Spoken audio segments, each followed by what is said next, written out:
রাজ্যের বিশ্ববিদ্যালয়গুলিতে উপাচার্য নিয়োগে বিলম্ব নিয়ে আবার সরব হয়েছেন শিক্ষামন্ত্রী ব্রাত্য বসু। মুখ্যমন্ত্রী মমতা বন্দ্যোপাধ্যায় ইতিমধ্যেই ৩৬টি বিশ্ববিদ্যালয় উপাচার্য নিয়োগের জন্য চূড়ান্ত অনুমোদন দিয়ে দিয়েছেন, কিন্তু রাজ্যপাল ১৪টি বিশ্ববিদ্যালয় উপাচার্য নিয়োগ করেছেন। অর্থাৎ এখনো ২২টি বিশ্ববিদ্যালয় উপাচার্য নিয়োগ বাকি। নিউ টাউনের রবীন্দ্র তীর্থে ভাষা মেলার উদ্বোধনে এ নিয়ে উদ্বেগ প্রকাশ করেছেন শিক্ষামন্ত্রী। উপাচার্য নিয়োগ প্রসঙ্গে প্রশ্ন করা হলে তিনি বলেন, মুখ্যমন্ত্রী অনুমোদন দিয়েছেন, আশাবাদী সব বিশ্ববিদ্যালয়ে দ্রুত উপাচার্য নিয়োগ হয়ে যাবে।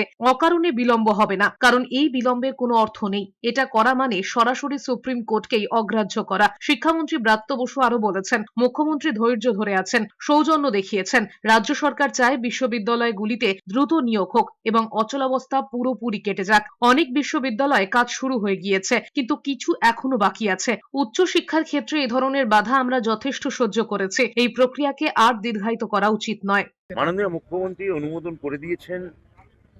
আমরা এখনো আশাবাদী সবকটা বিশ্ববিদ্যালয়ে দ্রুত নিয়োগ হয়ে যাবে, অকারণে বিলম্বিত হবে না এবং এই বিলম্বের কোনো অর্থও নেই এবং এটা সরাসরি সুপ্রিম কোর্টকে অগ্রাহ্য করা। মাননীয় মুখ্যমন্ত্রী তিনি ধৈর্য দেখাচ্ছেন, তিনি সৌজন্য দেখিয়েছেন। আমরা আপাতত চাইব যে